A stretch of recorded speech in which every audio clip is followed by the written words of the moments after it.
In the last video, we considered how it is the bridegroom and the bride themselves who effect the sacrament of marriage through their words of consent.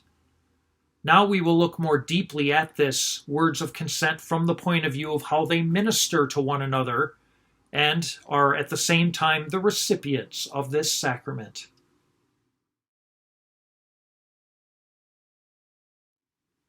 In the last video, we looked at marriage being brought about through the words of consent, and therefore how it is the bridegroom and bride themselves, and not the church's clergymen, who are the ministers of the sacrament.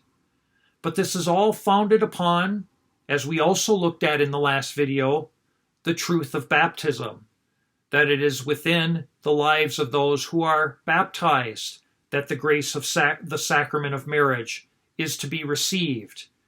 And accordingly, the baptismal call, which includes a call to offer oneself as priest, prophet, and king, it is this baptismal call that truly is at work fundamentally, leading bridegroom and bride to give themselves to one another. Or as St. Paul says to the Romans in chapter 12, how we are to offer our bodies as living and sacrifice, holy and acceptable to the Lord.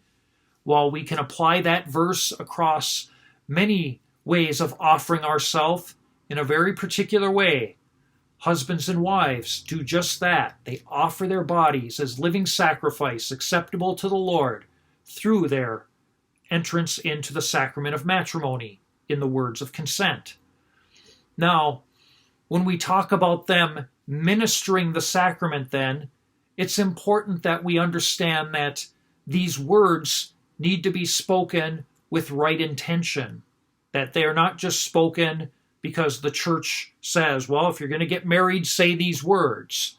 But the couple needs to be formed so as to know what they're saying and to go about offering their words of consent in the most fitting way. And what is that most fitting way? First of all, it entails their freedom, that they are capable of being married on the one hand, but also that they are able to freely enter into it by their own choosing without coercion or force. And so to be of the right disposition means that they haven't or are not currently married. They haven't been married before or are not currently married. And so that would be the first reality to have to show forth, whether or not they've been married.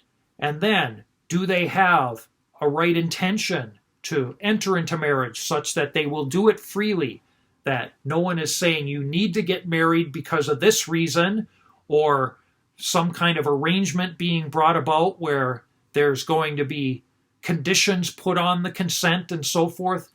None of these things are fitting to be in place, but instead a couple of their own free will, each saying to one another that I take you to be my bride or my bridegroom. And so freedom is at the very heart of this. But also it needs to be a total gift of self. We hold nothing back.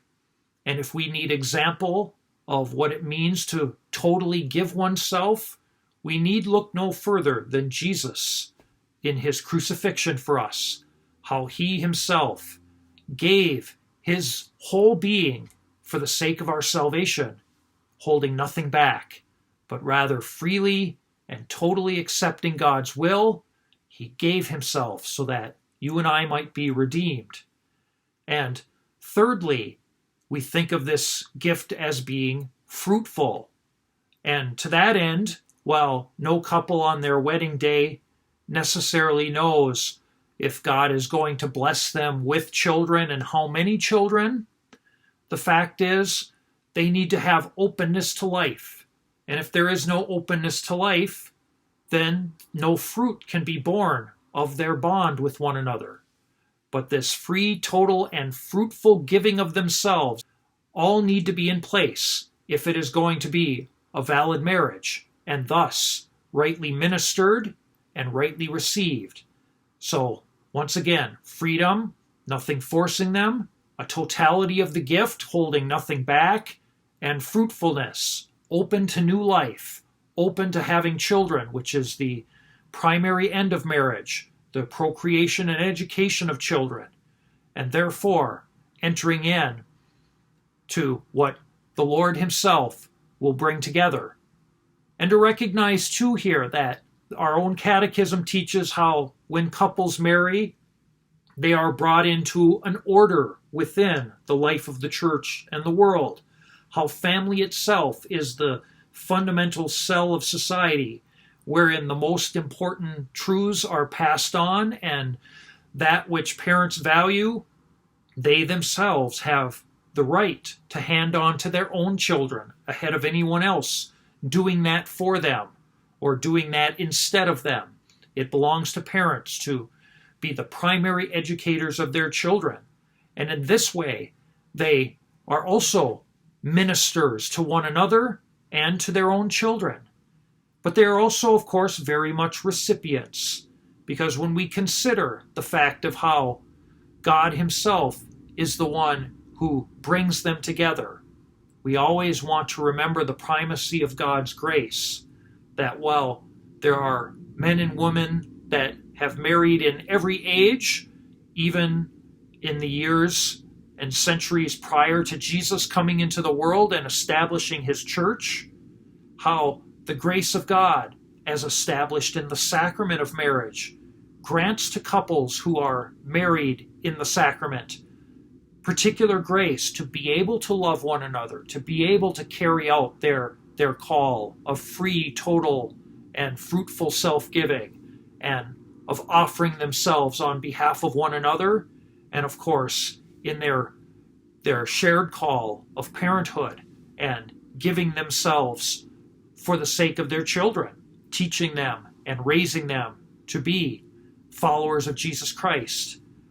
And so we look to Jesus Christ, we look to God the Father as the source of this grace, and we indeed exult in the truth that God wills to bless married couples this way, both as ministers and recipients, working in them and through them, so as to testify to his love, a love of Jesus for his church, a love that truly forms the life of heaven, where all are in eternal communion with our Lord in the wedding feast of the Lamb.